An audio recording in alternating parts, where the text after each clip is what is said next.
Alors écoutez, bonsoir, bienvenue à toutes et à tous pour notre 6e table ronde sur un sujet qui nous semble particulièrement important, celui de la coopération, la manière dont les élèves peuvent travailler les uns avec les autres. Et donc on est très heureux de votre présence, très heureux d'avoir des invités comme pour chacune des tables rondes de Marc. Et je laisse tout de suite la parole à Baptiste Munkensturm qui va nous présenter le sujet et les invités. Excellente soirée. Merci Brice Parent, bonsoir à tous. Comment les pratiques coopératives donc, contribuent-elles au bien-être et à la formation des jeunes? C'est notre sujet ce soir, sujet sérieux mais tout à fait intéressant. Alors apprendre à travailler ensemble, à travailler en groupe, c'est une des missions de l'éducation nationale. L'idée, c'est de développer, de promouvoir la solidarité, l'altruisme, le concept de responsabilité collective sans doute aussi, et puis sans doute aussi de donner l'habitude aux élèves d'avoir des échanges constructifs, sans violence. Ça peut même peut-être conduire à une sorte de socialisation heureuse dans le meilleur des cas. Certains même parlent de valeurs, de notions qui font le fondement de la démocratie. Sauf que souvent, travailler ensemble conduit parfois à diviser le travail. Or, diviser le travail, est-ce que ça permet vraiment d'apprendre à l'école ou ailleurs? C'est une des questions à laquelle on va essayer de répondre ce soir, notamment donc avec tous nos invités que vous voyez ici. On va commencer par vous les présenter. On va commencer par vous, Sylvain Connac. Bonjour, bonsoir. Et bonsoir. Vous êtes enseignant-chercheur à l'Université de Montpellier. Vous êtes aussi auteur de nombreux ouvrages de référence sur les questions de pédagogie coopérative. Et c'est d'ailleurs avec vous qu'on va fixer, comme je vous le disais tout à l'heure quand je vous ai rencontré, on va fixer les termes du débat. Notamment, on va faire la différence entre collaboration et coopération. Et puis, pour comprendre comment on coopère ou on collabore dans le monde du travail, en dehors de l'école, nous sommes aussi ce soir. Donc, on commence par vous, Véronique. Bonsoir, Véronique Vella. Bonsoir. Vous êtes comédienne, sociétaire de la Comédie Française, j'entendais depuis 37 ans, vous nous le disiez là en attendant. Vous avez joué les plus grands classiques du répertoire de la Comédie Française, répertoire français principalement. Et vous nous expliquerez que le théâtre n'est que coopération, hein, c'est ce que vous m'avez expliqué. Je le pense, oui, absolument. À vos côtés, Mariana Mirabel, bonsoir. Bonsoir. Vous êtes médecin, cardiologue de référence à l'Institut mutualiste Montsouris et vous êtes aussi enseignante à Paris-Cité. Et vous allez nous expliquer que l'enseignement de la médecine repose sur un travail de groupe, en l'occurrence le compagnonnage. Exactement. Et puis à vos côtés, Anton Hanson, bonsoir. Vous êtes musicien, violoniste, fondateur du Quatuor Hanson, Quatuor à cordes, rassemblé autour de la passion de la musique de chambre. Votre Quatuor d'ailleurs est lauréat de nombreux prix internationaux et vous nous direz comment on travaille en groupe dans un Quatuor. Et puis pour être complet, pour ne rien omettre, je suis épaulé ce soir de 3 camarades. Je commence par vous, Joseph Sicard, bonjour. Vous êtes élève de 5e. À votre gauche, Jeanne Fatome, bonjour. bonsoir. Bonsoir. Vous êtes élève en terminale et puis élève aussi en terminale, Alexandre Barbaron. Vous êtes avec nous ce soir. Bonsoir. Alors, Sylvain Connac, j'ai dit qu'on commençait avec vous, donc faisons-le. Votre travail, en fait, consiste à accompagner des équipes enseignantes de la maternelle jusqu'à l'enseignement supérieur qui mettent en place donc des projets pédagogiques fondés sur la coopération. De quoi il s'agit en quelques mots ? Alors, ce sont des équipes qui sont à l'initiative de projets pédagogiques. Alors, ce sont des projets qui, pour certains, concernent la vie des adultes, des enseignants, qui veulent rompre avec la solitude du métier d'enseignant. Alors, c'est un peu paradoxal parce qu'un enseignant, il n'est pas tout seul dans sa salle de classe. Il y a la plupart du temps entre 20 et 30 autres personnes, les élèves. Mais c'est dans la relation avec les collègues où des fois, il y en a certains qui ressentent le besoin de vivre à plusieurs un même projet. Et il y a une mise en perspective parce que ces projets autour de la coopération consistent d'essayer d'organiser de la coopération avec les élèves, La plupart du temps, c'est pour que le climat entre les élèves soit amélioré, mais aussi pour que les élèves puissent apprendre plus facilement et de manière, j'ai envie de dire, plus démocratique. C'est-à-dire que tous les élèves progressent et qu'il n'y en ait pas un ou une qui se décourage parce qu'ils trouvent que l'activité scolaire est trop compliquée. Alors, dans votre travail, vous faites une grande distinction et finalement, vous vous êtes rendu compte que les interactions entre les élèves, elles comprennent 3 types de situations fondamentales. Est-ce que vous pouvez nous expliquer ce soir de quoi il s'agit? Parce que c'est à partir de cette typologie, d'une certaine manière, qu'on va commencer à réfléchir ensemble.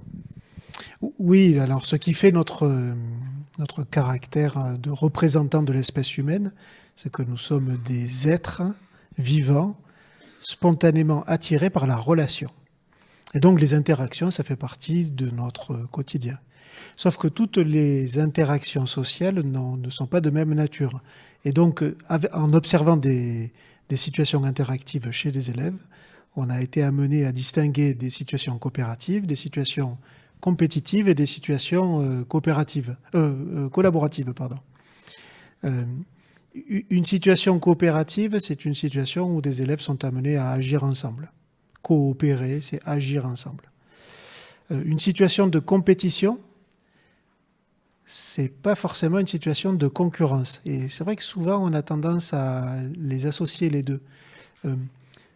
Le fait, par exemple, que des élèves soient en situation de conflit, c'est extrêmement intéressant pour pouvoir dépasser ces certitudes et donc apprendre.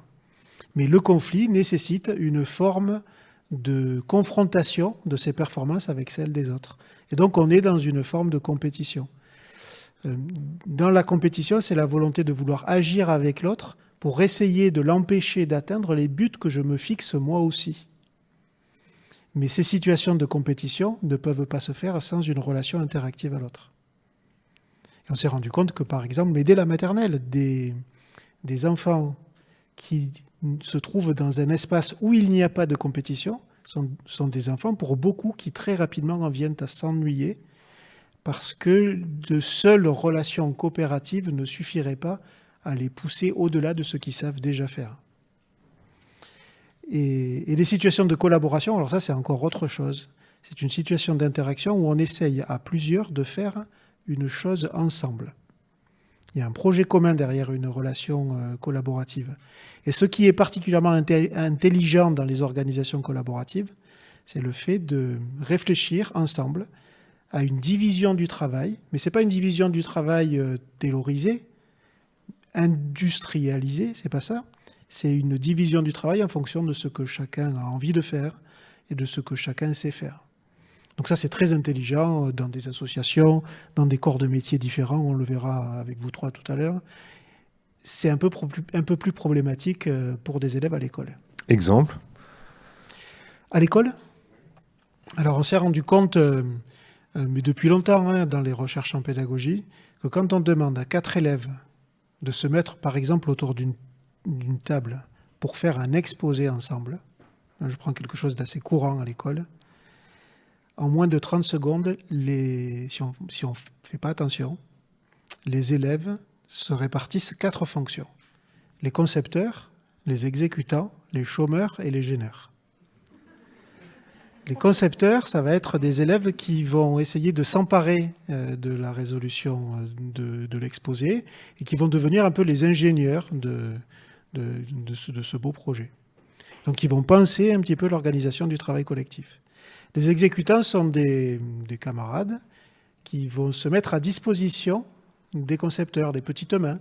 Ils vont colorier, ils vont chercher les ressources sur Wikipédia, ils vont découper, ils vont penser l'ergonomie de l'affiche, enfin voilà. Des choses extrêmement utiles, mais qui n'ont pas de lien direct avec le contenu même de l'exposé. Les chômeurs sont bien malheureusement, ce sont des élèves qui ne se pensent pas suffisamment compétents pour pouvoir participer à ce travail et pour ne pas déranger la facture de ce travail, se mettent en retrait et observent ce qui se passe. Et des gêneurs sont des élèves que ça n'intéresse pas et qui vont décider de parasiter la situation pour qu'elle dure le moins de temps possible. Et on peut savoir dans quelle proportion, dans une classe, vous disiez 30 tout à l'heure, Si vous donnez un exposé à faire, si le travail se partage entre les 30 élèves, combien sont concepteurs, exécutants? Ça peut être 4 quarts. Hein. Ça peut être 4 quarts, mais ce n'est pas ça le problème. Le problème, c'est que les seuls qui peuvent espérer apprendre quelque chose de cette situation sont les concepteurs, parce que ce sont les seuls qui sont dans des activités intellectuelles qui sont compatibles avec les contenus de l'exposé. Mais comment on devient concepteur? On devient concepteur parce que les autres nous attribuent cette fonction sur la base de nos compétences initiales. C'est-à-dire on devient concepteur justement parce qu'on sait déjà ce qu'il faut dire dans l'exposé. Donc le problème des organisations collaboratives à l'école, c'est que les élèves n'apprennent pas. Ils reproduisent ce qu'ils savent déjà, et notamment des positions sociales, ce qui est très, très problématique. Anton voulait dire quelque chose. J'allais juste ajouter que même les élèves concepteurs dans ce cas-là n'y sont pas gagnants au plus que, enfin pardon, je vais essayer de m'exprimer clairement. Ils ne bénéficient pas de cette situation au plus possible, parce que même les élèves concepteurs, en fait, à avoir de la confrontation en face, c'est aussi un élément qui va les faire avancer, qui va leur permettre de se remettre en question. Donc c'était pour axer aussi, pour aller encore plus dans ce sens. Et même, ça arrive de temps en temps qu'on observe des groupes où il y a 2 élèves concepteurs. Mais assez rapidement, il y en a un des 2 qui se met en retrait, parce que c'est le fait qu'il y ait cette joute oratoire, non pas pour essayer de voir qui va gagner, qui va l'emporter, c'est pas ça, mais pour jouer sur le conflit et que chacun puisse en profiter individuellement, ça fait perdre du temps dans la réalisation du projet commun. Il n'y a même pas de coopération entre les concepteurs, finalement. Il n'y a pas de coopération entre des concepteurs. En tout cas, c'est une collaboration, dans notre jargon, on dit qu'elle recherche, elle vise des buts de performance. On veut être efficace. Alors qu'une coopération viserait plutôt des buts de maîtrise. On cherche à apprendre et à se développer. Justement, vous faites donc la différence entre coopération et collaboration. Et donc concrètement, dans quel cas la collaboration est souhaitable par rapport à la coopération et réciproquement? Alors, pour forcer le trait, nous, on explique que les organisations collaboratives sont très intéressantes en dehors de l'école, ne le sont absolument pas à l'intérieur de l'école, à l'échelle des élèves. Pourquoi? Parce que le travail d'un élève, c'est d'apprendre. Et même dans des classes où il y a beaucoup de coopération, au final, on ne peut apprendre que par soi-même. Et si on est dans une équipe où il y a beaucoup de collaboration et où ce sont les autres qui réalisent l'essentiel du travail, bien évidemment qu'on ne va pas apprendre par contamination des savoirs des uns sur les autres. Ça ne marche pas comme ça, l'apprentissage. Donc, les situations collaboratives sont très intéressantes dans tout un tas de domaines, mais pour aider des élèves à apprendre, sauf pour apprendre à collaborer, c'est-à-dire à rester à sa place et à ne pas en sortir, c'est très problématique. Oui. Autrement dit, coopérer, ça sert aussi à ne pas rester seul, d'une certaine manière, selon vous. Alors, dès tout jeune, hein, il y a des études, je pense notamment aux études d'un chercheur américain là, qui s'appelle Michael Tomasello, et qui a placé des enfants de 1 an face à ce qu'on appelle des dilemmes sociaux. C'est-à-dire, ce sont des situations où il faut choisir entre penser à soi, son plaisir personnel, ou essayer d'aider quelqu'un qui est dans le désarroi. Et lorsqu'on place un enfant d'1 an face à un dilemme social, je pourrais vous décrire des situations si vous voulez. Par exemple, oui. Par exemple, l'expérience de Michael Tomasello, la plus connue, c'est dans un espace de jeu, les enfants viennent avec leurs parents, leurs doudous, leurs jeux, et ils sont en train de s'occuper. Et il y a un expérimentateur qui se trouve sur une table, et il fait exprès, pour l'expérience, de faire tomber une pile de livres, par exemple. Et sans bouger de sa place, il essaye de rattraper les livres. Mais bien sûr, il n'a pas le bras assez long, et donc il fait une sorte de grimace qui montre qu'il est un peu embêté. Et c'est ça le dilemme social. Est-ce que l'enfant qui est à 3-4 mètres de la situation, est-ce qu'il va continuer à jouer parce que ça lui plaît de jouer, ou est-ce qu'il va s'arrêter de jouer pour ramasser les livres et rendre service à l'expérimentateur? Les conclusions des travaux de Michael Tomasello et ses équipes, c'est de dire que partout dans le monde, quelle que soit la culture d'origine, il n'a jamais rencontré un seul enfant qui continue à jouer. Tous les enfants s'arrêtent, se lèvent, et en fonction de leur capacité motrice, donnent tout ce qu'ils ont pour contenter l'expérimentateur. Cette propension naturelle de l'être humain à la coopération, elle est visible dès les premiers mois de l'existence humaine, et plus on avance dans l'âge, plus elle se réduit. C'est-à-dire que les individus humains qui font le plus semblant de ne pas voir le désarroi de l'expérimentateur et qui continuent à faire leur activité sont les adultes. C'est-à-dire que oui, ça serait la coopération qui serait naturelle et l'égoïsme, en tout cas l'individualisme systématique, qui serait quelque chose d'acquis. Un peu corrupteur. Alors l'adulte est corrupteur de ce point de vue-là. Mariana Mirabel, vous vouliez dire quelque chose? Oui, j'avais une question. Est-ce que c'est reproductible, quel que soit finalement le contexte social, le pays, la culture?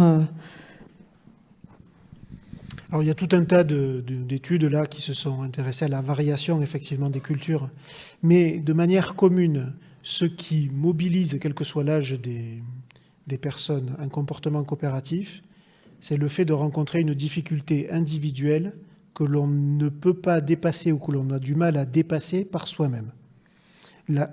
C'est un peu paradoxal, c'est-à-dire la coopération, ça ne peut pas se faire tout seul. On est obligé d'être dans une logique interactive. Mais la coopération, elle vise à répondre à un besoin individuel. On coopère pour soi. Alors que la collaboration consiste à collaborer, peut-être même pour quelque chose qui nous dépasse et qui nous a été collectivement imposé. Mais on coopère pour soi parce qu'on a essayé tout seul et que tout seul, c'est trop difficile, ou on n'est pas assez performant, ou on n'est pas assez motivé, et donc on ressent le besoin de développer des formes de relations qui vont nous permettre d'obtenir des résultats pour soi beaucoup plus rapidement et beaucoup plus qualitairement. Alexandre, non? Vous voulez...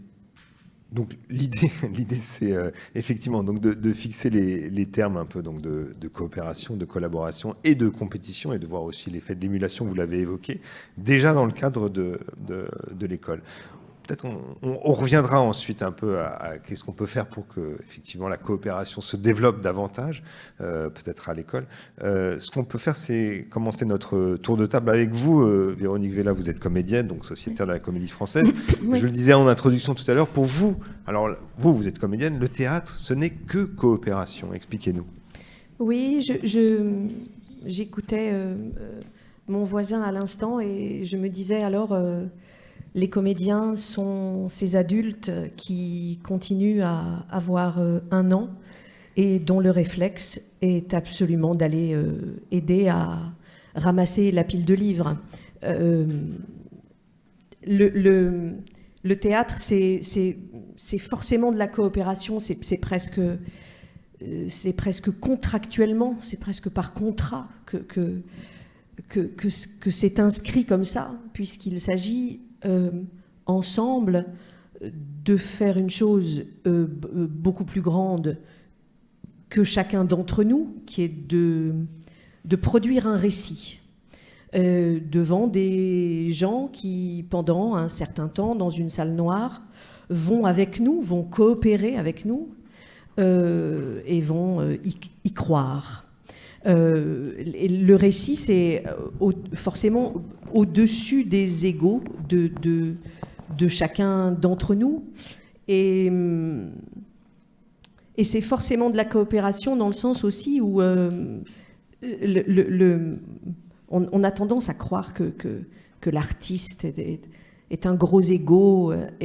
Or, le fait de bâtir récit ensemble, c'est faire exploser toutes les bulles d'identité, les petites bulles identitaires dans lesquelles on est tous et dans lesquelles je trouve on est tous de plus en plus.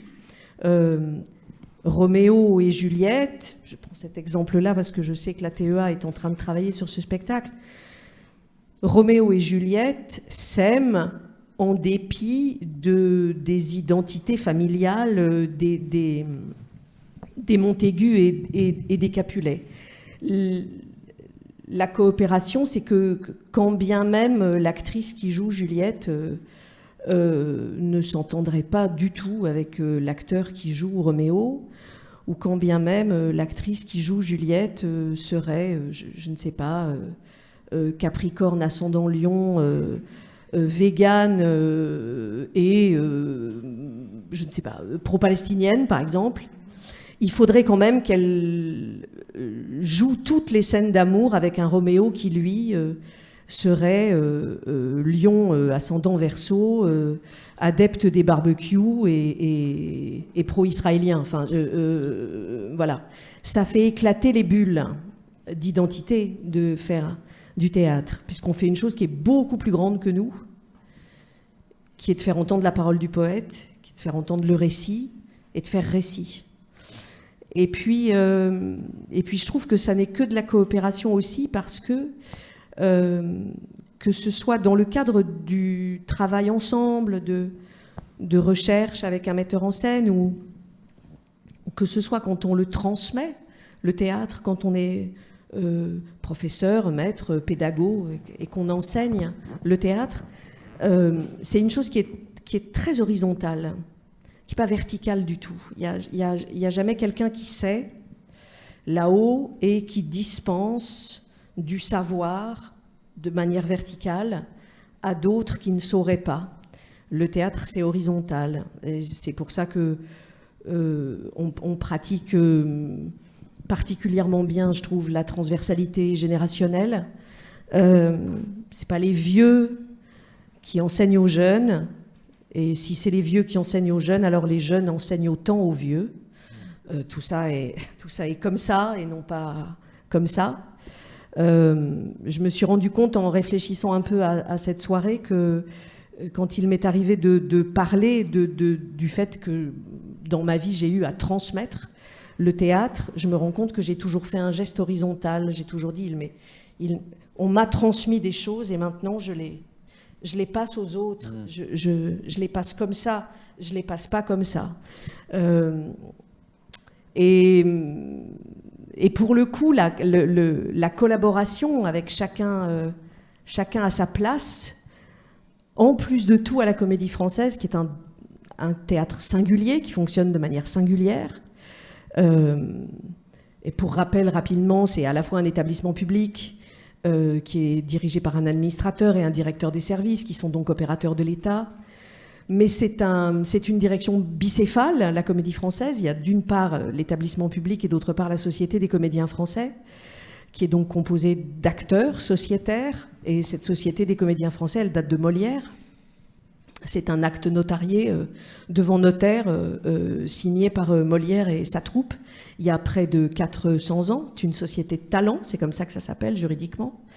Des acteurs donc qui ont aussi à prendre des décisions administratives, juridiques, comptables, financières de leur théâtre.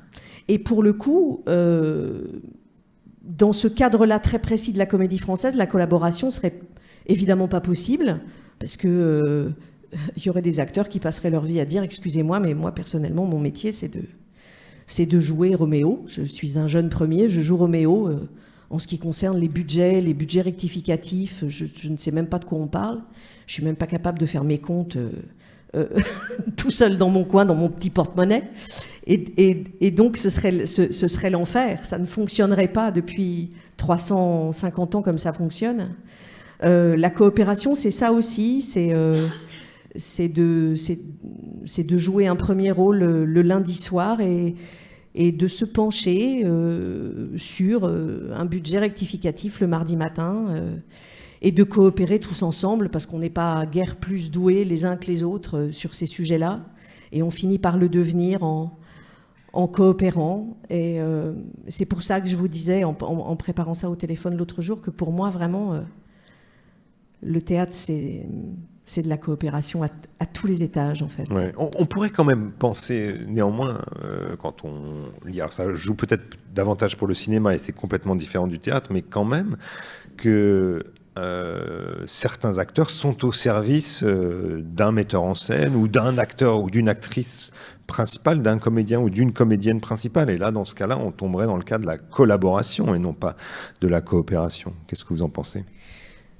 Sûrement, moi je suis rentrée à la Comédie Française, j'avais 22 ans, j'ai été biberonnée à ce théâtre public où l'entité la plus importante, l'entité la plus illustre, c'est la troupe. C'est la troupe, voilà. À la Comédie Française, par exemple, et ça aussi, pour le coup, c'est un exemple de coopération pour moi. La Comédie Française, c'est le seul théâtre, je vais prendre un nom que vous connaissez tous bien et un nom que vous ne connaissez pas. C'est le seul théâtre où, quand un spectacle part en tournée, en France ou à l'étranger, Guillaume Gallienne, ça c'est un nom qui dit à tout le monde, aura une chambre d'hôtel plus petite qu'Alain Langlais, que vous ne connaissez pas du tout, pas plus que vous ne me connaissez moi. Et c'est pas une histoire d'ancienneté, c'est pas une histoire de hiérarchie, c'est que à la Comédie Française, quand on a coopéré longtemps, à tous les endroits, quand on a coopéré sur de tout petits rôles, quand on a coopéré en étant membre du comité, depuis plus longtemps qu'un camarade qui, par ailleurs, fait une très grande carrière au cinéma, alors la coopération, elle est là aussi. Je ne sais pas si enfin, à l'intérieur de moi, c'est très clair. Je ne sais pas si c'est clair de la manière dont je l'énonce. On fait troupe tout le temps, et c'est la troupe qui est illustre. C'est la table autour de laquelle on s'assoit qui est illustre. Et puis à un moment donné, tous, autant qu'on est, on a fini de manger, on s'essuie le coin de la bouche, on part, on dit au revoir et on est remplacé par d'autres sociétaires. C'est pas individuellement que les acteurs de la Comédie Française sont illustres. C'est la troupe, et c'est la troupe parce qu'elle coopère depuis bientôt 400 ans avec un sens de l'égalité. Molière et sa troupe payaient les acteurs et les actrices exactement de la même manière. C'est plus le cas. Ah, c'est tout à fait le cas. C'est toujours le cas. Ah oui, c'est tout à fait le cas. Il y a 350 ans, les hommes et les femmes de la troupe de Molière étaient payés strictement la même chose. On devrait s'en inspirer, me semble-t-il, non, en 2024. Et c'est encore le cas, évidemment, bien sûr. Ça tombe sous le sens. C'est une information. Alexandre Barbaron. Et en cela, est-ce qu'il y a aussi de la compétition au sein de la troupe, par exemple, deux acteurs qui voudraient un rôle, et est-ce que ça entrave la coopération ou est-ce que ça la sert, le cas échéant ? Évidemment qu'il y a de la compétition, évidemment qu'il y a l'envie de... Évidemment qu'il y a l'envie des grands rôles, des grandes partitions, des grands textes pour tout le monde. Mais il y a un juge de paix qui décide d'une distribution, qui est l'administrateur et le metteur en scène qui vient mettre en scène à la Comédie Française, qui ne peut pas tout à fait, jamais, faire la distribution de ses rêves, parce que les metteurs en scène, ils sont à peu près comme tout le monde, ils n'ont finalement pas tant d'imagination que ça. Donc quand tu fais venir un metteur en scène à la Comédie Française, il va avoir tendance à te dire que dans sa distribution, il voudrait Guillaume Gallienne, Benjamin Laverne, Denis Podalides, Guillaume Gallienne, Benjamin Laverne et Denis Podalides, ce qui est rigoureusement impossible. Donc il y a un juge de paix qui est l'administrateur pour lui dire « Quelle bonne idée as-tu ? C'est très bien, mais dans cette troupe, ils sont 60 et tu vas travailler avec les 60. » Et une fois que la distribution est faite, c'est ce que je disais au début, une fois que la distribution est faite, comme il y a une chose qui est beaucoup plus grande que nous, beaucoup plus grande que nos égos, beaucoup plus grande que mon envie d'avoir un grand rôle et ma petite déception pendant un instant d'en avoir un peu plus petit que celui dont je rêvais, c'est la parole du poète, c'est de faire récit avec la parole du poète. Et à partir du moment où on s'est mis d'accord sur ce fondamental-là, alors, encore une fois, dans l'horizontalité, on travaille tous ensemble à la réalisation de ce projet-là. Autrement dit, faire récit commun, c'est une forme de coopération, Véronique Vélin. Mariana Mirabel, vous vouliez dire quelque chose, mais on voulait aussi vous donner la parole pour que vous nous parliez de votre milieu professionnel. Commençons par votre question. En fait, je me rends compte qu'il y a beaucoup de similitudes entre l'hôpital où je travaille et le théâtre. Et d'ailleurs, en fait, c'est peut-être pas par hasard si les séries hospitalières ont parfois autant de succès, parce que c'est vrai que ça donne lieu à des scénarios assez extraordinaires qui sont pourtant notre quotidien. Et en fait, je me rends compte que, pareillement, pas seulement, enfin, tous les professionnels de santé sont souvent mus par une empathie qui mène finalement à faire un choix de carrière où il peut y avoir un certain nombre de sacrifices personnels, mais parce qu'on a une utopie qui nous dépasse, qui n'est pas faire récit du poète, mais c'est de soigner ses semblables. Et moi, c'est ce que je constate au quotidien, c'est-à-dire que la personne qui fait en sorte que l'hôpital où on travaille soit propre, de l'infirmier, de l'infirmière, l'aide-soignant, la secrétaire, le médecin, et ce, quel que soit le grade et l'âge, c'est vrai qu'il y a un désir finalement qui souvent, pas toujours, dépasse finalement les égos et les ambitions personnelles individuelles. Et je trouve que ce sont des beaux métiers, si je puis me permettre, parce que justement, on se dépasse en fait. On travaille en équipe et on a pas seulement ce sentiment d'appartenance, mais ce sentiment finalement de tendre vers un objectif commun et au quotidien. Donc finalement, ça relève de la banalité, mais en vous écoutant, je me suis rendu compte que, en fait, je ne sais pas dans les autres milieux professionnels comment cela se passe, parce qu'en fait, quand on fait médecine, en général, on fait qu'un métier. L'autre jour, quelqu'un me demandait « Tu es toujours médecin ?» Je dis bah, « Oui. » Enfin, tu vois, 20 ans plus tard, oui.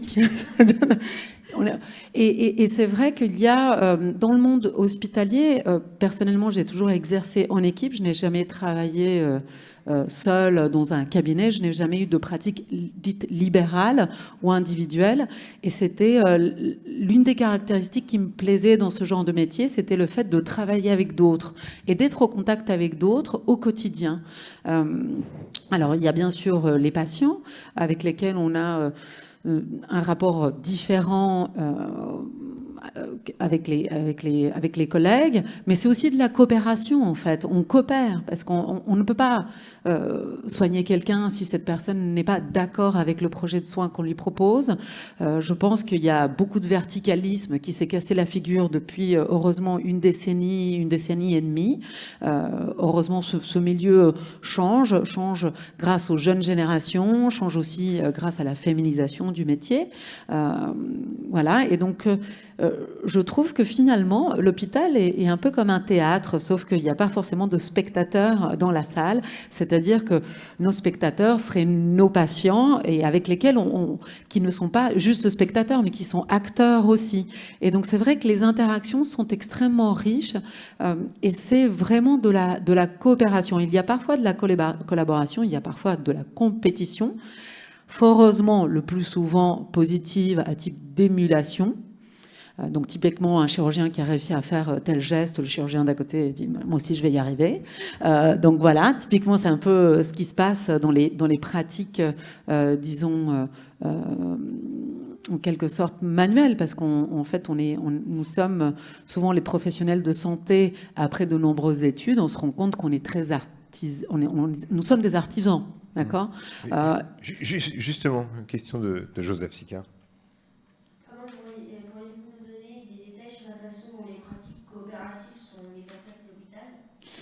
Alors, oui, c'est une excellente question. C'est histoire de préciser, de rentrer dans le détail. Comment ça se fait? Alors, en fait, les choses se font assez naturellement. Parce que, comme je vous le disais, en fait, on rentre à l'hôpital très jeune. Hein, on a 21 ans et on en sort tard.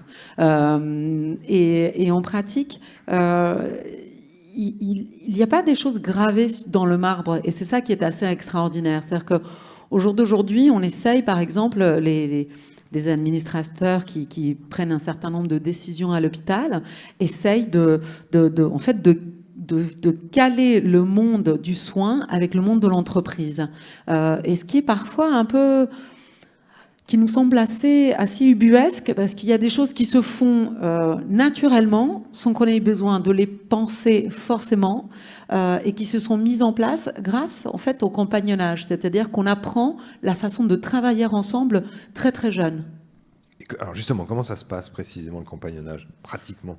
Alors le compagnonnage, c'est un vieux terme pour apprendre le métier aux plus jeunes que nous dans le monde de la santé. C'est-à-dire qu'on fait des études qui sont assez longues, assez harassantes, qui comptent pas forcément trop sur notre intelligence, mais davantage sur nos capacités de mémorisation, il faut le savoir. Mais après, face à un patient ou un groupe de patients, il faut être en mesure de mettre en application tout ce que l'on a appris de façon théorique. Par exemple, un exemple pratique, Mariana.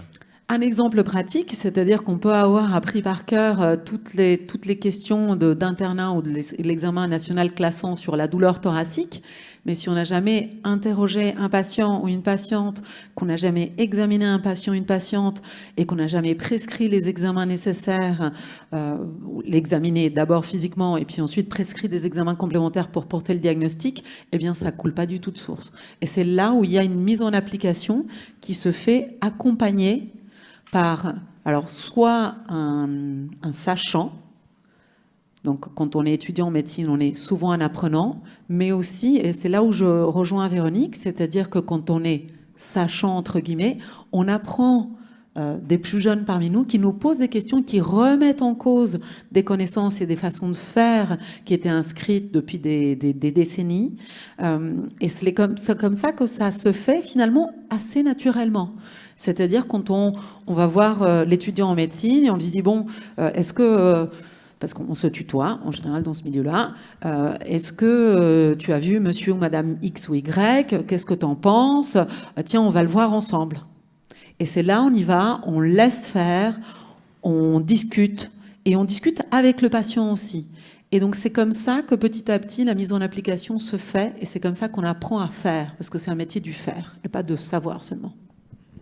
Sylvain Connac, pour vous, c'est de la coopération? Oui, c'est de la coopération et le levier pédagogique du compagnonnage, c'est un psychologue américain qui s'appelle Bandura qui a décrit le mieux à ma connaissance ça. C'est un mot compliqué, c'est ce qu'il appelle l'apprentissage par vicariance. C'est-à-dire, alors ça marche dans tout un tas de métiers ou de passions, c'est le fait d'apprendre en observant quelqu'un qui se fait, et en essayant de reproduire, en s'appropriant les gestes qu'il a fait. C'est pas seulement, souvent on dit c'est de l'apprentissage par imitation. C'est plus que de l'imitation. On essaye de reproduire ce qu'on vient de voir en se l'appropriant au plus profond de nous. On peut imiter quelqu'un juste en faisant des gestes de façade, sans chercher justement à se les approprier. Et donc, dans le compagnonnage, on est profondément dans cette histoire-là. Mais il ne suffit pas d'être à côté de quelqu'un qui sait. On est à côté de quelqu'un qui sait, on l'observe de la manière la plus fine possible, et on essaye ou on anticipe les situations où on va essayer de reproduire à l'identique, mais à sa façon, ce qu'on vient de voir. Mariana, tout à l'heure, Sylvain Connac a fait la typologie qui nous a tous fait sourire entre les exécutants, les concepteurs, les exécutants, les gêneurs, les chômeurs. Est-ce que c'est une typologie que vous retrouvez également dans le monde de la médecine, en pratique collaborative ou coopérative? Je pense que c'est une typologie qui existe partout. Bien sûr qu'il y a toujours des gêneurs, bien sûr qu'il y a des chômeurs, mais c'est en cela que je pense que le monde hospitalier, en tout cas, a évolué. Je pense que lorsqu'on se voit comme professionnel de santé et sans forcément un aspect hiérarchique au premier plan, typiquement dans mon métier, j'ai beaucoup appris de techniciens, de personnes qui n'étaient pas médecins. Alors bien sûr, j'avais un nombre d'études supérieures, mais c'est grâce à ce compagnonnage avec des gens qui n'étaient pas tout à fait de la même hiérarchie, du même corps de métier spécifique, si on arrive à faire tomber finalement ces barrières, c'est là où on collabore beaucoup plus librement et on arrive en fait à apprendre et à continuer à apprendre tous les jours en se remettant en question. Et ça, je trouve ça fondamental. Et juste pour rebondir sur l'approfondissement, dans les études de médecine, on fait davantage, de plus en plus de simulations. D'accord ? Donc on dit, c'est un peu le grand leitmotiv, la première fois jamais avec un patient. Mais en fait, le problème, c'est qu'il y aura toujours une première fois avec un patient. Même si vous avez essayé sur un mannequin, c'est pas la même charge émotionnelle, c'est pas le même stress. Et donc, c'est pour cela que il y a parfois ces interventions et quelques managers qui viennent essayer de nous imposer des choses qui viennent du monde de l'entreprise, mais qui parfois, personnellement, en tout cas, je trouve complètement ineptes et pas adaptées. D'ailleurs, j'ai un jour dit à un directeur d'hôpital, malheureusement, monsieur, nous soignons des personnes et non pas des boîtes Campbell. Donc voilà, c'est l'efficience, l'efficacité. À un moment donné, il y a une limite au-delà de laquelle on ne peut pas aller. Et c'est pour ça que je pense que dans ce monde, voilà, on voit de plus en plus le profit. Je pense que c'est très important de garder cela à l'esprit. Alexandre, vous vouliez ajouter quelque chose ou pas encore? Non. Je me demandais peut-être pour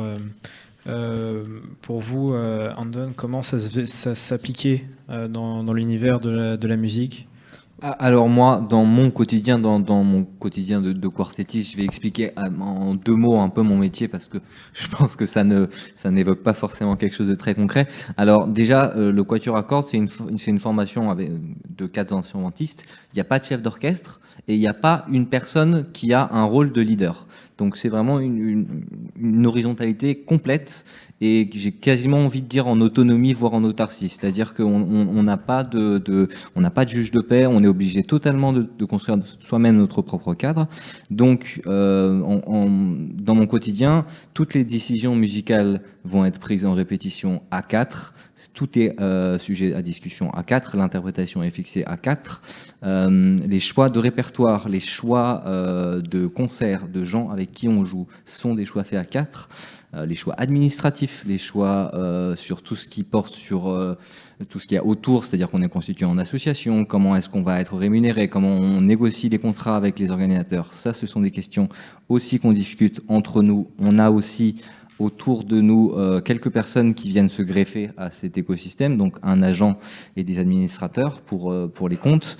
Mais à part ça, on est vraiment décisionnaire à 4 comme un petit comité qui décide de ça. Et pour vous donner juste une idée de la fréquence de travail et d'interaction, c'est une semaine de base, ça va être tous les après-midi, donc 4 à 6 heures de travail ensemble, 6 jours par semaine, et ça fait 11 ans avec les 3 mêmes collègues. Donc vraiment en termes de collaboration et je pense que la petite distinction qui est intéressante à noter, c'est que moi je suis vraiment dans un microcosme et donc les interactions sont des interactions qui ne peuvent pas sortir de quelque chose d'interpersonnel.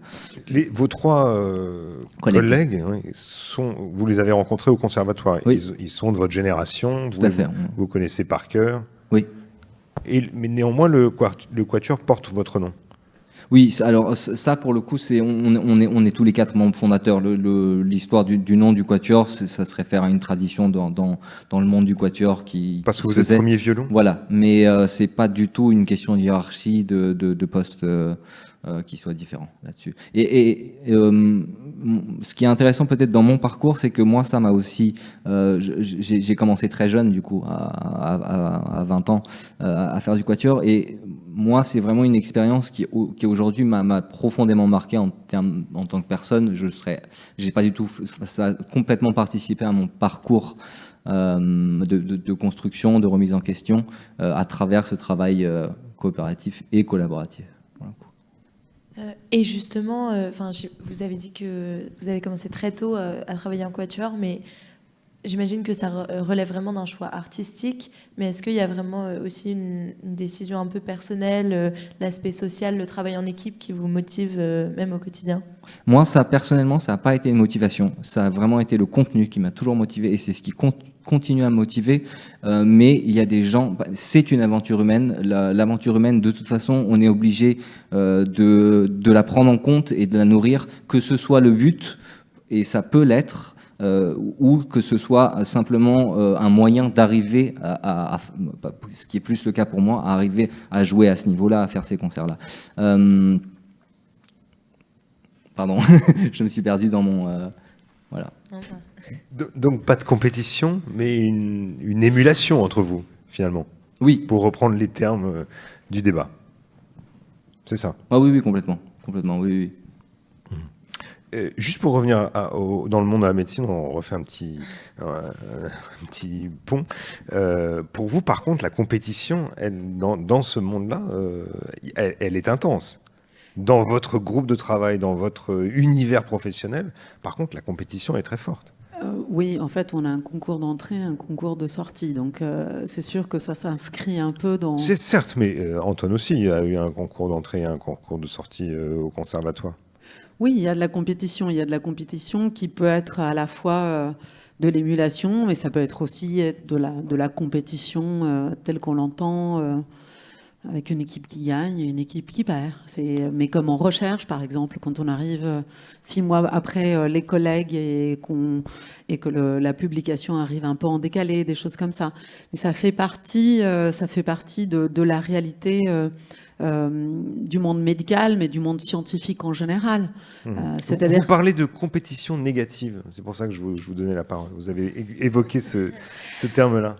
Il peut, bien évidemment, il peut y avoir des interactions interpersonnelles qui sont pas toujours heureuses et qui peuvent être très agressives quand l'ego de la personne passe en avant. Et c'est là où j'ai peut-être le monde hospitalier est peut-être pas aussi candide que celui de la Comédie Française, où effectivement il peut y avoir des conflits interpersonnels qui viennent finalement nuire à l'objectif commun. Oui, j'imagine que ça peut aussi arriver à la Comédie Française. Oui, en près de 40 ans de présence dans ce théâtre-là, j'ai eu l'occasion de me rendre compte quand même que petit à petit, c'était pas le cas il y a 35 ou 40 ans, mais que petit à petit, je compare toujours la troupe de la Comédie Française à un microbiote. Alors je me trompe peut-être de terme médical, mais un microbiote avec un système immunitaire parfait. Et que quand il y a un truc qui veut rentrer, qui veut pénétrer avec des intentions pas cool, j'ai le sentiment que l'organisme troupe se débrouille pour le mettre à la marge assez rapidement, ou pour... Quelle forme ça peut prendre ?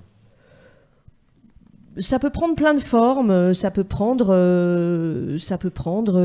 il faut qu'on te parle. Voilà. Il faut qu'on t'explique un certain nombre de choses. Ça peut pas fonctionner comme ça. À la Comédie Française, on ne parle pas sur ce ton à son habilleuse, à tel technicien. Ça peut pas marcher comme ça. Parce que si ça marche comme ça une fois, alors ça ouvre de sales petites portes qui pourraient permettre au bout de quelques mois que ça marche comme ça plein de fois, et ça devient l'enfer. Parce que plus de 800 représentations par an, dans 3 salles, plus les tournées, 450 permanents. C'est non seulement la troupe, mais c'est beaucoup de gens qui travaillent à plein d'endroits différents, au fait que notre premier torchon se lève à 18h30 et puis les 2 autres à 20h30. On est un des seuls théâtres qui n'externalisons pas. On a notre atelier de décor, notre atelier de costume. On est aussi les conservateurs de métiers qui ne se pratiquent plus que très, très rarement. Il y a un atelier de modiste à la Comédie Française. Il y a 2 femmes avec un talent magnifique qui savent fabriquer des chapeaux de toutes les époques. Donc il y a des choses qui peuvent pas fonctionner longtemps quand ça se met à on peut pas vriller en fait. Quand ça se met à vriller, il faut que ceux qui ont soit qui ne vrillent pas parce que profondément c'est dans leur nature, soit qui ont appris à ne pas vriller, ce qui est mon cas, disent souvent non pas forcément aux plus jeunes, mais à ceux qui viennent de rentrer ou à ceux qui traversent dans leur vie personnelle des moments de colère. On traverse tous des moments de colère. Pas là, pas comme ça, pas de cette manière-là, sinon après c'est la why se complète, ça peut pas marcher.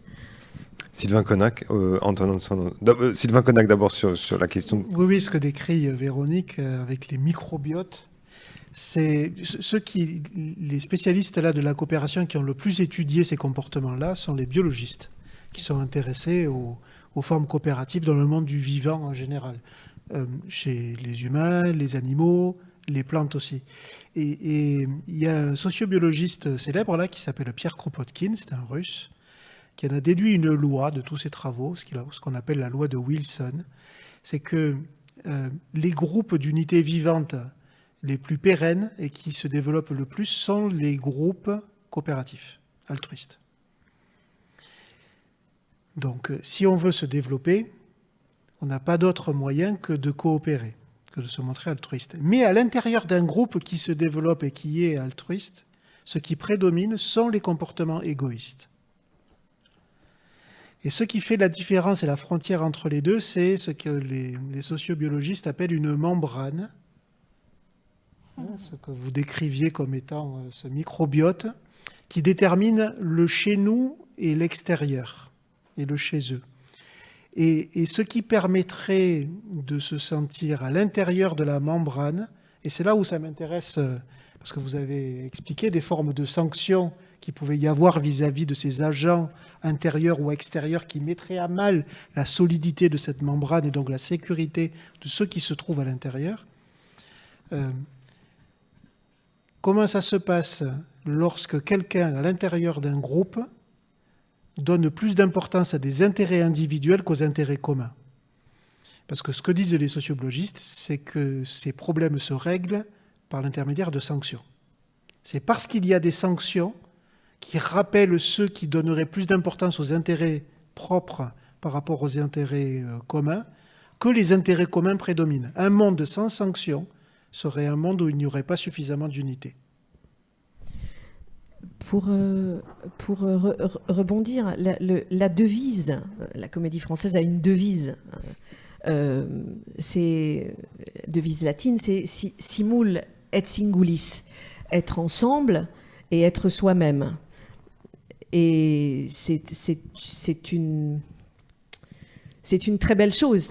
Ça semble être une utopie, mais quand c'est réussi, et c'est souvent réussi, d'être cet oxymore-là, de réussir à être à la fois ensemble, à faire œuvre commune ensemble, sans forcément oublier d'être soi-même, sans se fondre, sans disparaître dans le groupe. C'est un joli projet, je trouve, simul et singulis. Et je pensais également à ce que vous disiez tout à l'heure. Il y a un très chouette livre d'Anouk Grimbert qui s'appelle « Dans le cerveau des comédiens », qui s'est beaucoup posé la question de savoir comment elle fonctionnait, comment ses camarades fonctionnaient. Et elle a écrit un très beau livre où elle a demandé beaucoup d'avis. Elle a mené beaucoup d'interviews, non pas seulement auprès d'acteurs, mais auprès de chercheurs, auprès de neurologues, auprès de neurobiologistes, auprès de scientifiques. Et le résultat, parmi les résultats de ces recherches, il y aurait le fait que le neurone de l'empathie, d'abord, le résultat de ces recherches, c'est nous aurions tous un neurone de l'empathie, qu'il serait un peu plus développé chez les comédiens et chez les soignants, et qu'il se développerait systématiquement un peu plus dans le cerveau des spectateurs qui viennent assister à la représentation et qui sont donc, pendant un temps donné, capables de pleurer au chagrin de Juliette, de pleurer à la mort de Pyrrhus, etc. etc. Et j'ai lu ce bouquin il y a plusieurs années maintenant, je n'en ai plus les détails, mais ça m'avait assez fascinée de me dire si c'est vrai, si ces neurobiologistes ou ces neurologues ont trouvé là une chose qui a un fondement scientifique, alors je trouve ça assez prodigieux. Et justement, vous parlez des spectateurs, Véronique Vella. Est-ce que, vous parlez du microbiote de la troupe, mais le public, la relation entre les acteurs et le public, est-ce qu'on peut parler de coopération ? Ah, totalement. C'est la raison pour laquelle il n'y a jamais une représentation qui est la même qu'une autre. Parce qu'en effet, cette horizontalité de coopération dont je parlais tout à l'heure, elle est évidemment dans le temps des répétitions, elle est évidemment dans la vie de troupe, mais elle est essentiellement au moment où nous sommes là pour faire ce que nous faisons quand le rideau se lève. Et parfois ça coopère, souvent ça coopère, et parfois ça coopère moins, et on ne sait pas à quoi ça tient. Et parfois nous sortons de scène en nous disant il n'avait pas l'air d'avoir très envie de jouer avec nous ce soir. Et on se questionne, évidemment, en se disant, mais si ça se trouve, peut-être, c'est nous qui n'avions pas très envie de jouer avec eux. On ne sait pas comment ça se tricote, mais il y a des soirs où ça se tricote moins bien que d'autres, où ça coopère moins bien que d'autres. Ouais. Antoine Hanson, vous vouliez dire quelque chose tout à l'heure, c'était...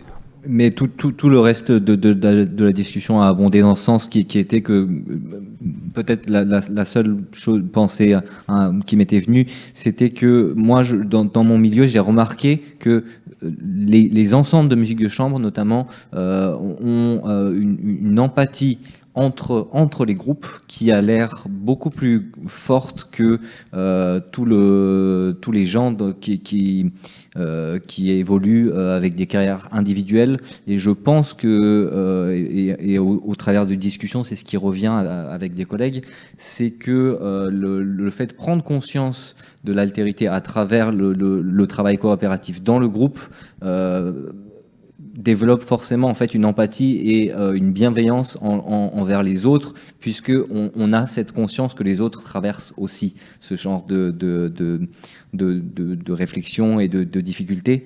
Et donc c'est peut-être une des choses dans lequel le travail en collaboration, en coopératif peut aussi amener à cette empathie finalement, qui est aussi un élément très important ensuite du travail. Si on revient un peu à la raison pour laquelle nous sommes réunis ce soir ici, c'est aussi pour savoir comment on peut améliorer ces pratiques coopératives. Il faut quand même dire un peu ce qui se passe ici à l'école alsacienne, parce que c'est aussi un endroit, un établissement où les pratiques coopératives ont pris racine. Alors peut-être, Jeanne Fatou, vous pouvez nous dire un peu ce qui s'y passe, ce que vous avez vu, ce que vous avez vécu vous-même comme élève. Donc moi, je suis arrivée en 6e à l'école alsacienne et pendant ces longues années étant en terminale, j'ai pu vraiment marquer qu'il y avait un accent sur l'entraide et donc la coopération intergénérationnelle qui était vraiment... on incite vraiment les élèves non seulement à communiquer, mais vraiment à créer cette sorte d'émulation. Donc, je ne sais pas un peu... qui s'y connaît dans les différentes activités à l'école, mais donc on a toutes les activités annexes, avec notamment l'atelier théâtre, qui mélange beaucoup de niveaux scolaires différents. Ici, on est des témoins pour parler de l'atelier journal, graffiti, donc qui va de la 5e à la terminale. Et puis, il y a un projet aussi auquel j'ai participé, qui s'appelle l'atelier Entraide. Donc là, c'est de l'aide aux devoirs, donc c'est un peu plus académique, mais c'est un projet vraiment je pense qu'on peut parler de coopération. Et je pense que c'est vraiment quelque chose qui est ancré dans la pédagogie de l'école. Et je voulais vous demander justement, Sylvain Connac, donc vous semblez préconiser surtout donc, la coopération dans le cadre scolaire, mais de ce que j'ai pu observer, donc à l'atelier théâtre, à Graffiti, il y a quand même une répartition des tâches. Donc est-ce que la collaboration est-ce qu'elle peut être parfois bénéfique dans un cadre un peu extrascolaire, mais tout de même entre les élèves? Je ne sais pas si c'est clair. Oui, les organisations collaboratives sont des formes de prosocialité qui sont intéressantes pour activer ce qu'on appelle l'intelligence collective. Lorsque, dans ma région, le sport dominant, c'est le rugby. Et donc au rugby, il y a un principe de jeu, c'est la mêlée.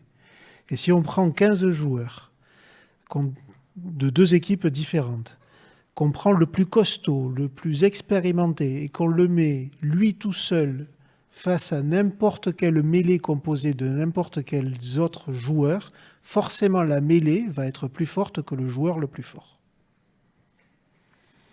Donc là, c'est au niveau physique que ça se joue, mais au niveau intellectuel, c'est la même chose. Donc les situations collaboratives sont extrêmement intelligentes et rusées pour œuvrer ensemble vers un but commun.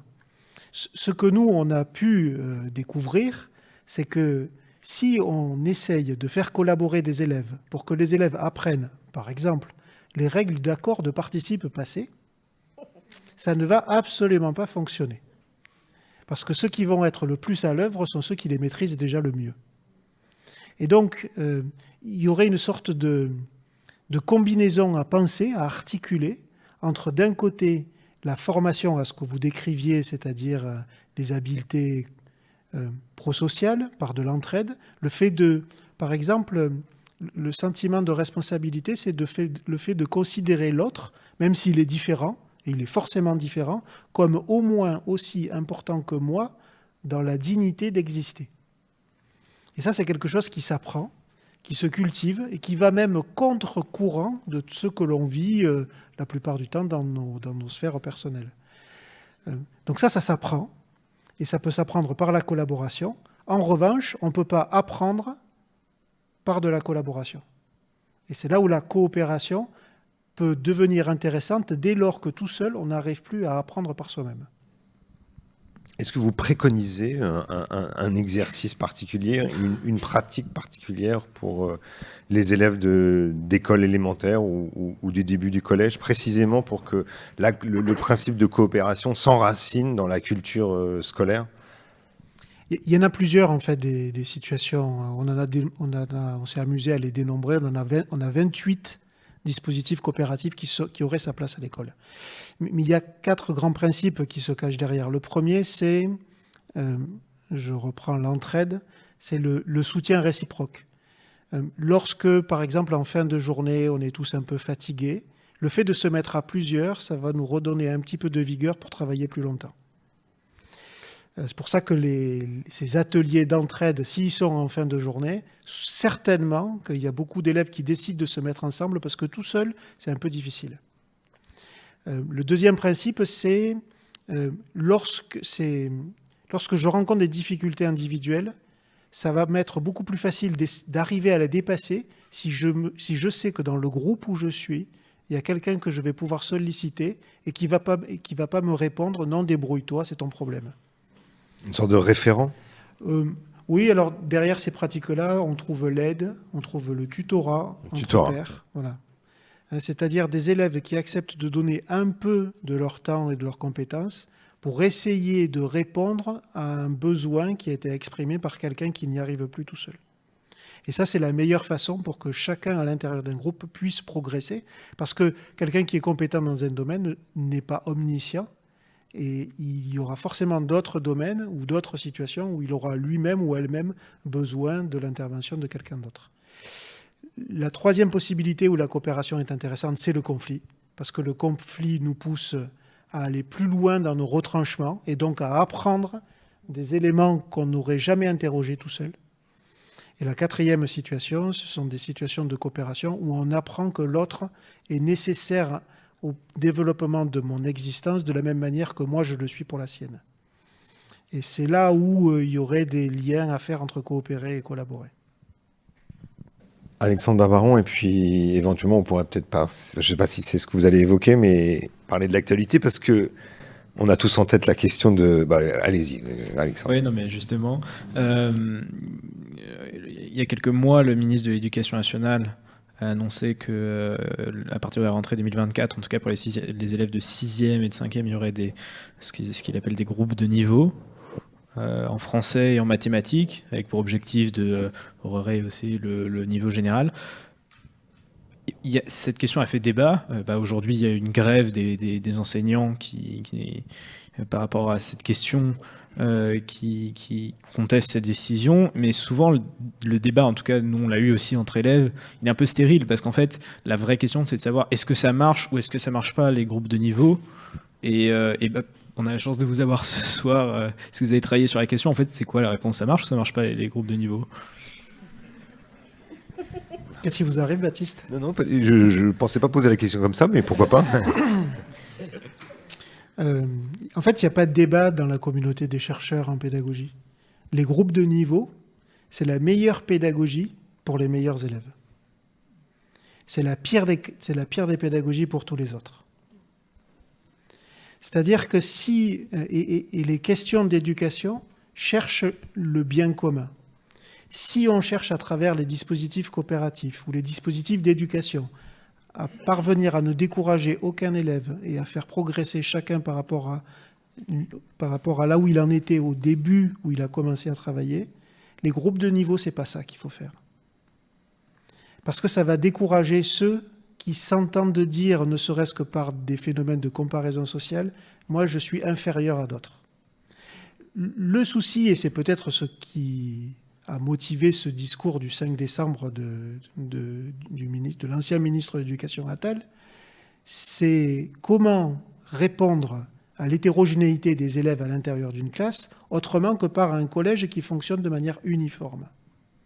Il y a plein de solutions, mais celle qui consisterait à attacher des élèves dans un groupe, même sur des petites périodes en fonction de leur performance académique, c'est quelque chose qui va amplifier les inégalités et qui va décourager encore plus les élèves qui ont le plus de propension à être découragés parce qu'ils sont en fragilité scolaire. Donc il y a plein de solutions. Celle des groupes de niveau n'est pas à retenir, et ça fait bien longtemps qu'on n'interroge plus ça dans le monde de la recherche. Il y a plein d'autres possibilités qui sont derrière, et c'est la raison pour laquelle l'actuel ministre de l'Éducation nationale, Mme Belloubet, dit qu'il faut faire des groupes, mais sans que ce soit des groupes qui aient pour conséquence du tri social entre les élèves. C'est pourtant le groupe de niveau, puisqu'on en est là, est une solution qui est préconisée dans d'autres pays, dans d'autres systèmes d'éducation en Europe. Oui, en Suisse par exemple. Oui. En Belgique aussi, où il y a des classes de niveau. C'est pire que des groupes de niveau. C'est-à-dire des élèves, quand ils sortent de l'équivalent de l'école primaire, sont dans des classes où ils sont enfermés, un peu comme dans des tubes, jusqu'à la fin de leur sortie de l'école. Ce sont des systèmes éducatifs qui ont pris ces orientations, en Suisse par exemple, par des systèmes de votation. C'est-à-dire que ce sont des votes populaires qui ont pris cette idée-là, parce que, évidemment, quand on n'est pas spécialiste de ces sujets-là, on se dit comment aider des élèves qui ont des niveaux différents à l'intérieur d'une même classe, et bien de les regrouper et de donner plus à ceux qui ont moins. Sauf qu'il y a des phénomènes psychologiques et sociologiques qui viennent parasiter cette logique-là évidente et qui génèrent des phénomènes qui sont inverses à cela. Vous voulez dire une sorte de déterminisme social, c'est ça? Bien évidemment, et c'est des choses qui ont conduit à ce qu'en 1975, la France a fait quelque chose qui a été envié par tous les systèmes éducatifs du monde, c'est le projet du collège unique. C'est-à-dire, qu'est-ce qu'il y avait avant le collège unique? C'était ce qu'on appelait des collèges à filières, où en fonction des compétences à la fin de l'équivalent de ce qu'on appelle aujourd'hui le CM2, les élèves étaient orientés et ne pouvaient plus sortir de ces filières-là. Mais pourquoi il y a eu ce projet politique fort du collège unique? C'est parce que ces collèges à filières étaient des collèges de tri social, où on retrouvait dans les filières professionnelles massivement les enfants issus des familles pauvres, et dans les CES, c'est-à-dire les collèges pour ensuite rentrer au lycée, les familles massivement issues des familles favorisées. Le brassage culturel et social n'était pas en œuvre dans l'école de la République française. Et donc c'est la raison pour laquelle il y a eu ce projet fort de collège unique, et qui là, si on ne fait pas attention, si on s'appuie uniquement sur ce qui semble être évident au premier regard, sans écouter ce que les chercheurs spécialistes de ces sujets disent, on risque de casser ce qui est la fierté aujourd'hui du second degré français. En disant ça, je ne dis pas qu'il n'y a aucun problème dans le collège français. Il y a des véritables problèmes sur ce que Gabriel Attal appelait le collège uniforme, où les élèves les plus performants sont freinés par les élèves les plus fragiles qui eux-mêmes ne s'y retrouvent pas parce qu'on n'arrive pas à entendre les besoins qu'ils expriment. Il y a besoin d'une réforme pédagogique, mais pas une réforme qui trie les élèves en fonction de leurs compétences académiques et derrière leurs origines sociales. Mariana Mirabel, je me tourne vers vous parce qu'on évoque la question internationale et pour revenir sur la question de la coopération et de la collaboration, est-ce qu'il y a un modèle français de coopération ou de collaboration qui est moins, je dirais pas, on pourrait dire performant, où les Français sont moins à l'aise dans la coopération que d'autres représentants de nations étrangères? Je pense aux anglo-saxons plus... Ah, vous voulez dire dans le travail. Hein, dans le travail. En l'occurrence, dans votre secteur, pardon. Je ne parle pas d'éducation. Très honnêtement, je ne sais pas. Ce que j'ai pu constater, c'est que la coopération est bien mise en œuvre dans les universités et les facultés de médecine françaises, ce malgré... le manque de moyens pécuniaires. Je veux dire, les études médicales en France coûtent beaucoup moins cher que des études médicales ailleurs, notamment dans les pays anglo-saxons, parce que les promotions sont plus grandes, parce qu'il y a moins de moyens et que l'éducation est plus massive. D'accord ? Par exemple, en France, on a très peu de tutorat, très peu de one-to-one, pour parler en franc-anglais. Ailleurs, moi, j'ai eu l'impression que finalement, il y avait beaucoup de marketing et que c'était de la façade. Moi, je trouve que finalement, le système éducatif tertiaire français universitaire reste, pour ce qui est de la médecine en tout cas, une éducation de qualité où il est parfois difficile de se retrouver dans les méandres administratifs, très honnêtement, surtout si on n'est pas issu de la classe socio-économique avec des parents qui sont en mesure d'accompagner. On peut être parfois un peu dépourvu. Mais finalement, c'est un système relativement égalitaire où l'on se retrouve, où il y a de l'entraide. Par exemple, dans les études médicales, les étudiants de médecine en France sont les seuls à toucher les patients en Europe, hein, faut le savoir. En Allemagne, un étudiant en médecine ne touche pas la peau d'un patient avant sa 5e année. Donc, s'il ou elle se rend compte que c'est pas son truc, c'est déjà 5 ans dans des longues études. Pareillement en Grande-Bretagne, pareillement aux États-Unis pour des raisons médico-légales, essentiellement aux États-Unis. Donc, finalement, c'est un système qui marche assez bien, mais malheureusement, il y a un certain manque de moyens pécuniaires. Merci. Juste pour finir, peut-être un petit tour de table entre vous et puis pour donner la parole à la salle, si vous avez des questions à poser justement sur l'évolution de ces pratiques coopératives, est-ce que Sylvain Connac, vous auriez une préconisation, une dernière à donner en matière de pratiques coopératives à appliquer, et aussi bien, alors peut-être à l'école, mais aussi en vue de la professionnalisation des élèves et des futurs travailleurs? En éducation, il y a plein de livres. Il y a trop de livres même peut-être. Mais il y en a un qui s'est vendu à plusieurs millions d'exemplaires, qui s'appelle L'Élément, The Element, qui a été écrit par Ken Robinson, et qui propose, alors Ken Robinson, ce n'était pas du tout un spécialiste de l'éducation, mais il a eu cette intuition de dire qu'il fallait révolutionner les systèmes éducatifs du monde en introduisant ce que les Japonais appellent l'ikigai. L'ikigai, c'est ce qui, au plus profond de chacun d'entre nous, nous motive, nous conduit à faire des efforts sans qu'on se rende compte que ce soit pénible. On traduit difficilement l'élément ou l'ikigai par le mot passion ou motivation extrême.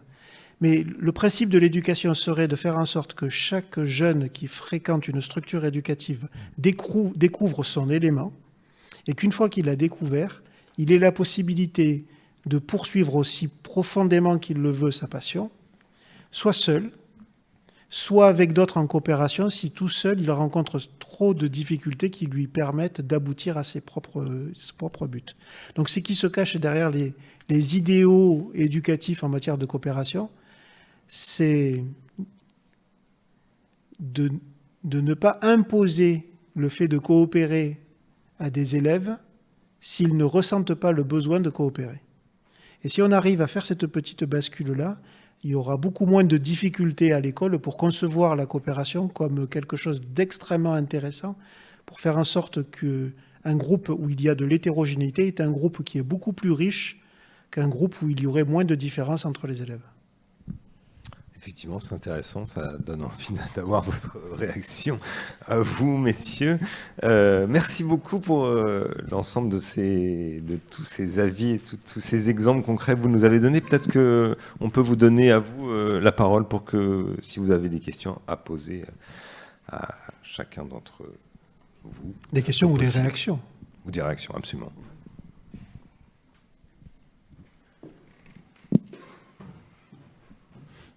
Oui.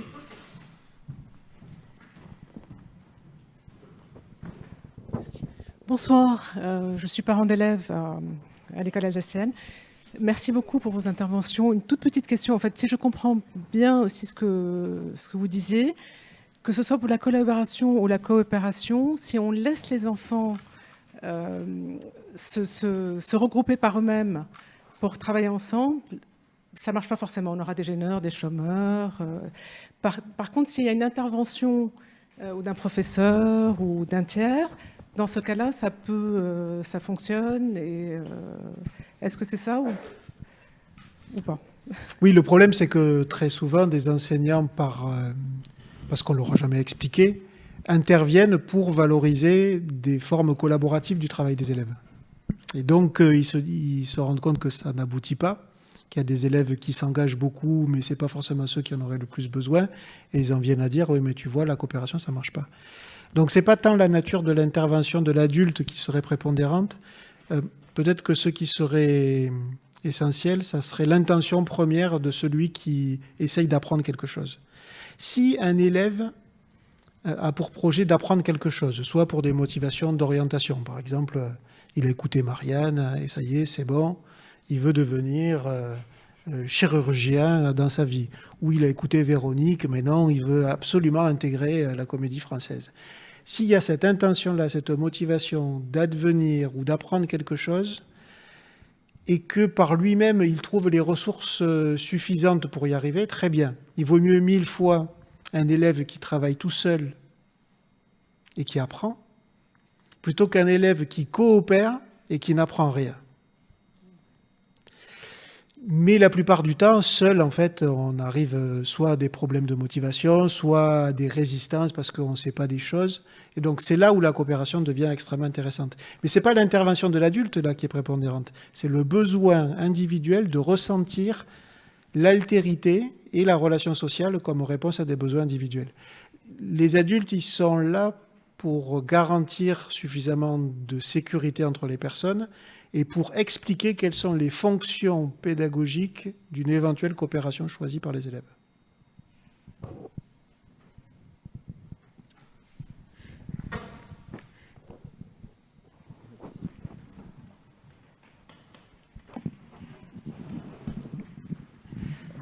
Merci beaucoup de toutes ces interventions très empiriques. Merci aussi d'avoir poussé chacun à illustrer le propos.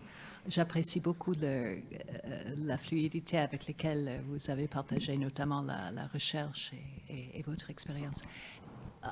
Est-ce que vous pouvez dire les uns ou les autres quelques mots sur ce qu'on appelle par exemple la neurodivergence ou disons des styles différents sinon d'apprentissage, alors de coopération?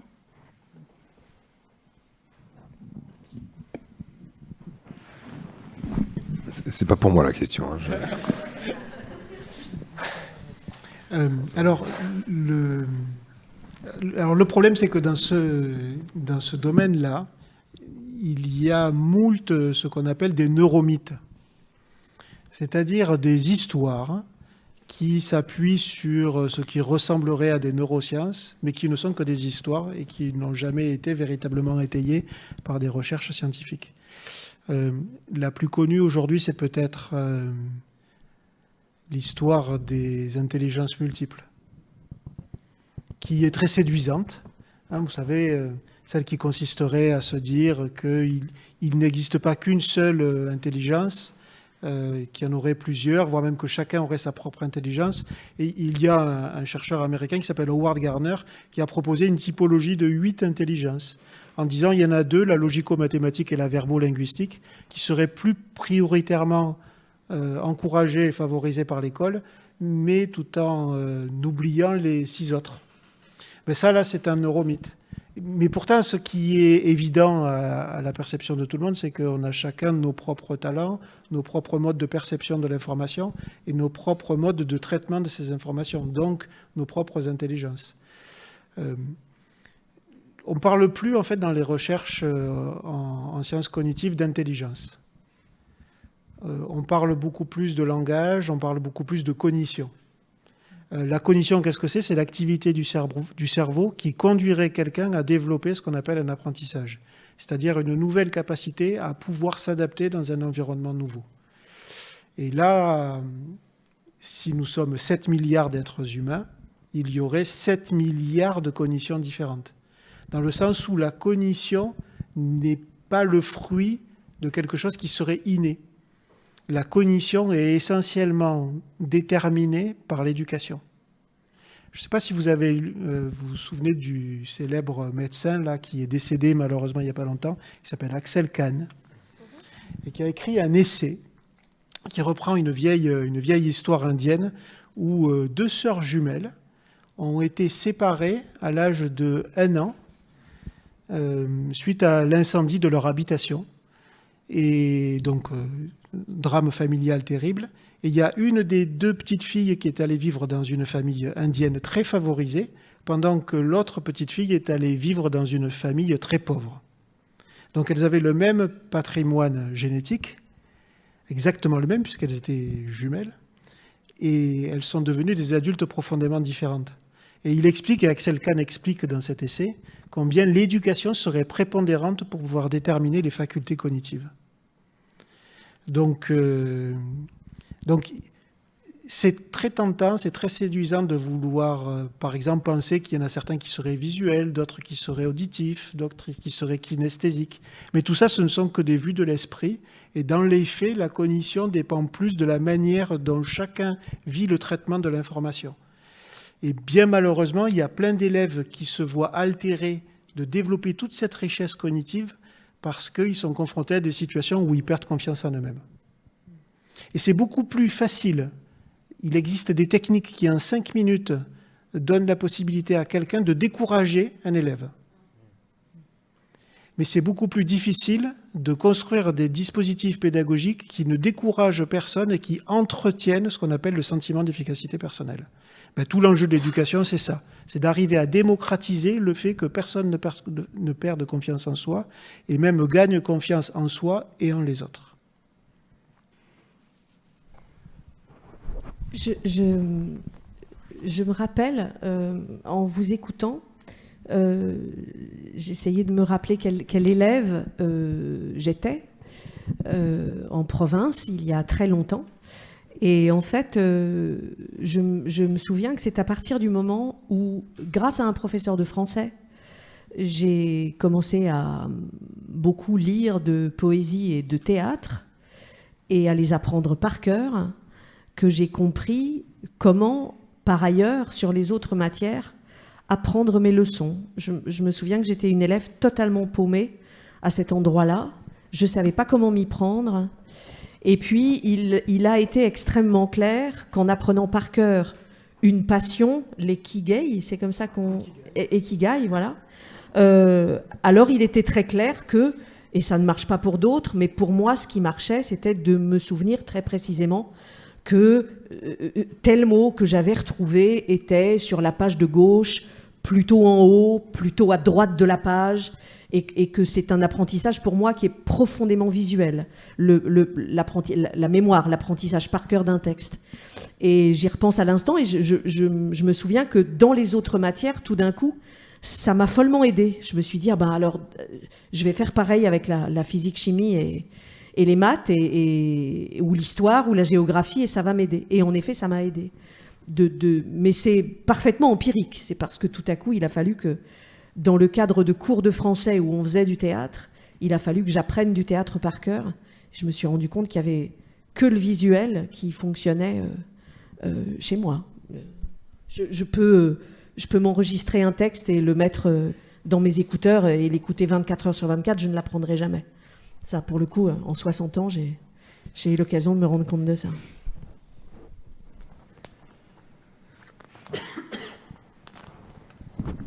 D'autres questions? Non, madame? Chacun pense à son ikigai, hein, évidemment. Bonsoir, merci pour cette passionnante, ce passionnant temps. Alors, ma question s'adresse aux scientifiques. Est-ce qu'il y a un lien entre affect, par exemple la capacité d'un élève à s'approprier face à un professeur spécifique qui lui enseignerait mieux, et cognition? Donc, est-ce qu'il y a un lien entre affect et cognition? Scientifique, j'entends. Oui, alors il y a plusieurs travaux, bien évidemment, sur les liens entre émotion et cognition. Moi, j'ai la chance de faire partie dans mon laboratoire de la même équipe que celle de Daniel Favre, qui est un des grands spécialistes de ces sujets. Et s'il était là, il dirait il y a deux dominantes dans ces liens-là. La première, c'est qu'on apprend beaucoup plus facilement grâce à des émotions agréables. Faire peur à un enfant, déclencher du stress négatif qui lui fait perdre ses moyens, c'est prendre le risque qu'il n'apprenne plus, ou qu'il apprenne moins bien, ou qu'il se dévie de cette discipline pour mettre toutes ses forces vers les disciplines où il serait plus en réussite. Mettre un 5 sur 20 à un élève aujourd'hui, ça ne peut nullement se justifier pour donner un coup de fouet à cet élève pour qu'il se reprenne. Sauf si c'est un élève qui a reçu avant le 5 sur 20 une centaine de 20 sur 20, ce qui est assez rare. Donc ce sont les émotions agréables, sous forme de fierté, de soulagement, de sentiment de réussite, de joie, qui pousseraient justement à développer de la cognition. Toutes les émotions désagréables libéreraient ce qu'on appelle au niveau des hormones du cortisol, qui serait une hormone qui empêcherait les liaisons synaptiques de se créer. Ça, c'est la première réponse que Daniel pourrait faire. La deuxième réponse, c'est que pour apprendre, on est obligé de passer par des émotions désagréables. C'est-à-dire que si apprendre, c'est arriver à résoudre de nouveaux problèmes de manière durable, quelle que soit la situation, on a l'habitude de s'appuyer sur une typologie en 4 étapes pour représenter de manière imparfaite l'acte d'apprendre. La première étape, c'est ce qu'on appelle la phase d'incompétence inconsciente. C'est-à-dire, je ne sais pas que je ne sais pas, et tout va bien dans ma vie. Et donc on pourrait se dire, mais si tout va bien dans sa vie, pourquoi essayer d'apprendre? Mais justement parce qu'apprendre, c'est aller au-delà de ce qu'on pense savoir. Il y a quelque chose, il y a une réponse qui pourrait sembler évidente. Si on faisait un sondage d'opinion, ça serait peut-être la méthode pédagogique qui serait la plus plébiscitée. C'est le fait de dire à ces élèves qui sont dans la phase d'incompétence inconsciente, écoute-moi bien, si tu m'écoutes bien, tu vas apprendre. Ça, c'est ce qu'on appelle l'instruction directe. L'instruction directe, ça marche à peu près pour un élève sur 3. Ça ne marche pas pour les 2 autres tiers. Il y a un tiers pour qui ça ne marche pas parce qu'ils n'écoutent pas, ça ne les intéresse pas, donc ils n'ont pas l'information. L'autre tiers, ce sont des élèves qui écoutent, qui comprennent, mais qui oublient dès le lendemain. Et pourquoi on oublie? C'est parce qu'on a reçu des réponses à des questions qu'on ne se posait pas. Et donc, tous ces travaux-là, qui sont passionnants, hein, sur les liens entre émotion et cognition, expliquent que si on veut rendre durable un apprentissage, on est un peu obligé, en tant que pédagogue ou didacticien, d'accompagner les apprenants vers une phase, la phase 2, qui est la phase d'incompétence consciente. C'est-à-dire, je sais que je ne sais pas. Et cette émotion, et cette situation-là, elle déclenche des émotions désagréables. La principale émotion, c'est l'agacement. Et l'agacement, notamment vis-à-vis de la personne qui nous a conduits à être dans cette situation. Mais puisque c'est agaçant, on en vient à de suite ressentir un nouveau besoin, c'est ce qu'on appelle le désir d'apprendre, qui consiste à combler cette émotion désagréable par une sorte de rééquilibrage. Et donc on se donne les moyens de compenser ce manque en recherchant ou en étant beaucoup plus attentif aux ressources qu'on nous met à disposition. Et ça permet de basculer dans la troisième phase, qui est la phase de compétence consciente, c'est-à-dire je sais que je sais. Et celle-là, elle est particulièrement intéressante parce qu'elle est corrélée à des émotions agréables. Et les physiobiologistes parlent de libération d'ocytocine et de dopamine, c'est-à-dire les hormones du plaisir. Voilà. Ce sont les mêmes quand on voit, quand il pleut, il fait froid, il y a du vent, mais il y en a quand même certains qui vont courir sous la pluie, le vent et le froid. Et qui ressentent cette hormone-là du plaisir dans cette activité qui, extérieurement, peut paraître très, très douloureuse et indélicate. C'est l'accès à cette phase-là et à ces situations de jouissance d'avoir appris quelque chose qui serait, moi, ce que j'appelle le carburant de l'apprentissage. Qu'est-ce qui fait que des élèves sont beaucoup plus vaillants face à une consigne scolaire? C'est, pour forcer le trait, on pourrait dire que ce sont un peu des addicts à l'ocytocine et la dopamine. C'est-à-dire, ils savent qu'en galérant face à une consigne qui leur résiste, au bout d'un moment, ils vont s'auto-récompenser de quelque chose qui va leur procurer un plaisir innommable. Voilà. Donc ça, c'est la troisième phase. Mais cette phase-là, elle a besoin d'être entretenue et de devenir durable. Et donc la phase de l'apprentissage, c'est la quatrième, c'est la phase de la compétence inconsciente, c'est-à-dire je ne sais plus que je sais. Et celle-là, elle est absolument nécessaire parce que je me suis tellement approprié ces nouvelles procédures que ça devient des automatismes et donc je m'ouvre à des apprentissages de plus en plus sophistiqués. Et je gagne, l'expression c'est on monte en compétence. Voilà. Donc la deuxième réponse que Daniel Favre pourrait faire, c'était de dire que bien qu'on apprenne beaucoup plus facilement dans des contextes d'émotions agréables, pour apprendre, on est quand même obligé de passer par une phase d'émotion désagréable. Sinon, on n'a pas suffisamment de motivation intérieure pour faire l'effort d'apprendre quelque chose.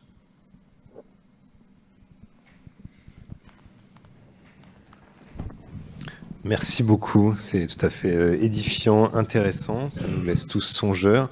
Merci à vous tous d'avoir partagé vos expériences et merci à vous trois aussi, Alexandre, Jeanne et Joseph, d'avoir été avec nous. Voilà, on vous rend le micro. Merci.